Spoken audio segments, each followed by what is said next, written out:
Now y'all super ops. Like, what y'all bitches gonna do? Welcome to Lexi London's show. It's me, and I'm just a little fucking mad. Yo, let me tell you about a woman who built her empire from nothing, literally from the Bronx, in ways no one really talks about. Cardi B, yeah. At first, I saw her on Vine back when she was this funny, raw, unfiltered personality, just doing her thing. But the story behind her, it's about survival, hustle, personality, and modern ambition. And today, we're breaking it down. Let's not mention at the time I met Cardi B, but we'll talk about that. It's your girl, Brooklyn Lexi, Lexi London, and welcome to my motherfucking channel. Let's go. Cardi B was born and raised in the Bronx. Not just any Bronx, but the kind of streets where you learn early that life ain't just handed to you. Survival is a skill. She grew up around people, real struggle, real people, and the kind of environment that forces you to fight for everything. I'm from Red Hook, Brooklyn, so you know your girl know. Now, I know people who knew her when she lived there. The stories wasn't always flashy, but they show you exactly how she learned to stand out and stand strong before anyone even knew her name. I remember in 2014 when she was 2004 or 2005 or 6 or 7. Nah, I'm dragging it. Probably like 12. I remember I saw a video of her on YouTube yelling and having a fight outside the projects, right? I first found Cardi on Vine. Y'all remember Vine? Short, raw clips where anyone could go viral overnight. Hey sis, you came at my neck, you tried it. Bitch looking like baby people Friday. Burn the flame. Listen, if you took a stripper or a bartender or one of these fake ass Instagram models on a date and she never called you back, you wanna know where you went wrong? Where you took that bitch out to dinner. Bitches don't wanna go out to dinner no more. Bitches wanna go out shopping. You heard? Anyone could go viral overnight, and that's exactly what she did. Not because she was polished, but because she was real. She was herself unapologetically. She used to have me laughing, cracking up, and she kind of low key encouraged me, even though I was already doing YouTube, to just be more myself. That's why I'm a beast now, okay? She had this energy, this personality that just made people stop scrolling. You could tell she wasn't trying to be anything else, and that's rare. That's the first lesson. Personality is your power. Like, you stupid bitch. Stripping ain't a real job. So how the fuck we buy our weaves then? How the fuck we buy our ass shots, with fake money from our fake job? Now let's talk about how Carly used stripping as survival, and how she kind of changed the game and made stripping more, I don't want to say like cool, but really made people understand why people do this. It's not like we just want to be out here, you know? So now let's talk about the parts people gloss over. Carly B stripped. And no, not just as a gimmick, it was survival. She used every resource she had to take care of herself, to survive, and build some freedom. And here's the thing, that's not a shame story, that's strategy. Every move she made, every hustle, she turned it into an opportunity.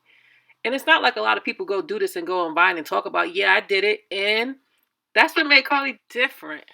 And that's why people loved her. She was able to say and admit to things most people would hide. It's probably a lot of people in the entertainment business who did this before as a living. But she's the only person who wasn't ashamed, who showed life as a stripper, who bigged up strippers, who told women, yeah, get your money, take advantage of these. She kind of started the charade sevens. Listen, if you took a stripper or a bartender or one of these fake ass Instagram models on a date and she never called you back, you wanna know where you went wrong? Where you took that bitch out to dinner. Bitches don't wanna go out to dinner no more. Bitches wanna go out shopping. You heard? I mean, like, people be telling me I got an accent and whatnot, and I know my English is a little bit fucked up. I don't know why. I was that born and raised in New York. It's cool though, bitch. I still finished high school on your ass, and your nigga understand me. We be having conversations and whatnot. Like, what's poppin'? Look at this. You will imagine only in Africa, but we're in America. Look at this. Oh my God. You love shit, she's Tati. So if you could like give advice to girls out there that are going through the same situation and they don't have a choice, like they dropped out of school, would you Would you recommend stripping for them? No. Cause this is the thing, right? Before I started stripping, even though I was poor, I was very satisfied with the way I looked. I thought I had a nice face. I thought I had a nice body and everything. Until I started going to the strip club and everything, I started to feel like insecure. Like, started to feel like I don't make as much money if I don't have big boobs. Turning personality into platforms. From there, she exploded on social media. And she didn't just clout chase, she owned her narrative. Reality TV, Instagram, Twitter, Cardi B turned being into herself a platform. She made people laugh, she made people feel her energy, and she did it on her own terms. That's the second lesson. Your personality is your platform. She built an audience before labels or brands even had her on the radar. And that is effing amazing, okay? You know how hard that is to do? I remember she started appearing on everywhere. She was on Love and Hip Hop.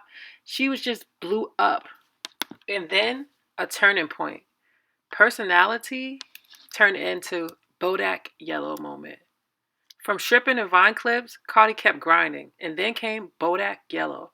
Y'all remember that? I don't dance now. I make money moves. I don't dance now. I make money moves. If you wanted to, Cardi B, you know where I'm at. You know where I be. I'm in the. That song hit hard, guys. When that song came out, I believe I lived in the Bronx and I was in college and I met Cardi B because I knew a guy who worked at the strip club doing security named Rose Noor.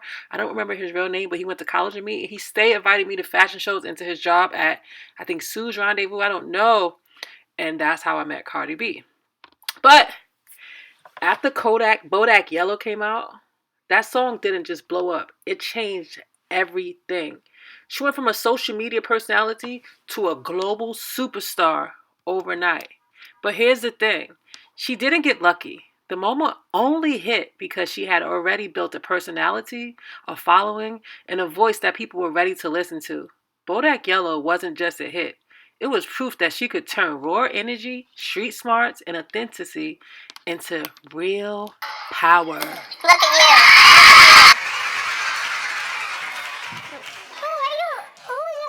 You look better than nature. Wait, I don't know. It's not a game, it's a motherfucking warning, nigga. If you don't want me to pop back at your motherfucking house and fight your sister and fight your baby mother, you better be motherfucking careful with me, nigga. Cause I'm not motherfucking playing. And I got bail money, okay? And my sister got a house for the bail. Alright. I'm telling you. This is a public announcement. Thank you. So, after Bodak Yellow, the game changed. Labels, media, and fans now saw her as more than just a rapper. She was a brand, a force. And she didn't stop there. Hair products, fashion collaborations, cosmetics. She's building businesses that reflect her personality and her ambition. And you can't knock the girl for trying. Carly shows that modern ambition isn't just about fame. It's about turning your story, your personality, and your struggles into a platform and power. That's why she resonates. She's relatable, but unstoppable. Building empire moves in ways the world didn't expect. I want to get emotional. My manager at the time told me, you need to quit stripping before this show airs out. And I told him, I don't want to tell the world that I'm going to quit stripping, because if Love and Hip Hop don't work for me and these things don't work for me, I'm going to go back to the strip club, because there was girls that were strippers and went on Love and Hip Hop. They ended up going back to the strip club and the bitches in the strip clubs were making fun of them. I didn't want it to be that. But he was like, you know what? You got to believe in yourself. So I betted on myself. And I think on my 23rd birthday, I said, this will be the last day that I strip. And I told the world that this will be the last day that I strip. All right, boom. And the Grammy goes to Invasion of Privacy, Cardi B.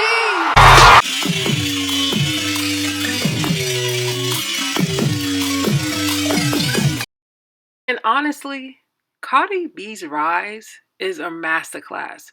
From the Bronx to Vine to stripping as survival to Bodak Yellow to building her empire, every step is unconventional unconventional, yet powerful. She proves women can take control, flip every challenge, and build influence in ways society doesn't teach us.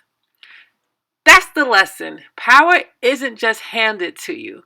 Sometimes you gotta hustle, survive, and own your story. Let me tell you something. You know what be pissing me off? When people be like, oh, you remind me of somebody. Oh, my God, you look like somebody. No, bitch. I don't remind you like nobody, bitch. I remind you of me, Cardi B. And I don't look like nobody but my motherfucking mother. You hear me? And let me tell you something else. I don't want to be like no other bitch. Let me tell you something. Ain't no woman that I met or I seen that I'd rather be.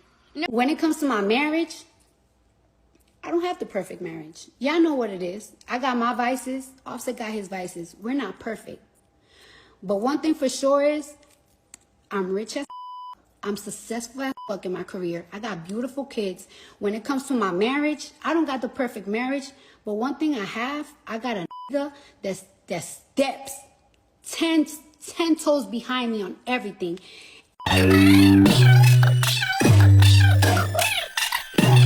You want to know something? She went from viral energy to performing arena tours, selling out shows, connecting with fans across the world. That's the first part of building power. Taking your personality and turning it into an experience people will pay to see. And she didn't stop there. Carly recently launched her hair products, cosmetics, and fashion collabs, all reflecting her borough personality. She's just not a musician anymore. She's a full-on entrepreneur, proving that modern ambition is about control, creativity, and flipping your story into your business empire. Think about it. This is a woman who started in the Bronx, used social media and survival instincts to get noticed, and then turned every platform, every performance, every product into influence and wealth. That's power done her way, unconventional and unstoppable. Here's the takeaway. Cardi B's rise isn't just entertainment. From Bronx streets to Vine, from stripper to Bodak Yellow, from world tours to launching hair products, every step is about grinding, owning your own story, building influence. She is proof that women can create power in unconventional ways, use personality as currency, and build an empire without waiting for permission. And honestly, that's inspiring as hell because it shows what possibilities you can have when you hustle, survive, and innovate on your own terms. And for girls like me from the P's, it really shows us that we can really make it far. And I'm very proud of Cardi B, and I hope one day to even amount to something as large. I don't know. Are you still hating on Cardi B, or have you accepted that the girl's a star? She's here, she's different, and she's doing it her own way. It's your girl, Lexi London. Make sure you shop Matching That Beauty for my ebooks, my skin products, and subscribe to me on all social medias, and I'll see you guys next time. Red coats, I never stress that. I don't address that. Cardi B fine. How does it feel to be back in the Bronx? Yeah! Let's get it, girl!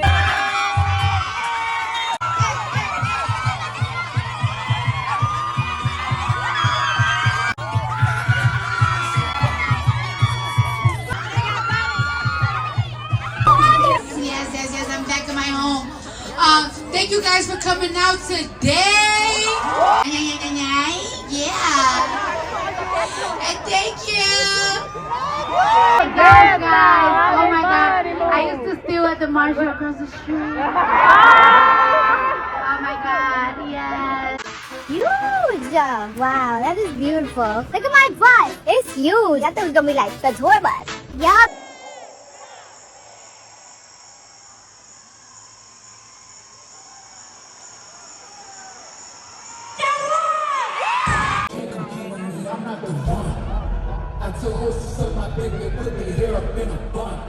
Cardi B is back home in the Bronx launching her brand new hair care line, Grow Good Beauty. Look at her greeting fans and having fun. Then she gets on the branded bus and starts dancing. One fan was dressed up as Cardi and she was brought up to dance too. This pop-up kickstarts a national Grow Good Beauty. I'm from Red Hook, in the Brooklyn. What's good? Yes, he did. If Abby said it best, said he had the look, you couldn't fuck with us. Red Hook, yeah.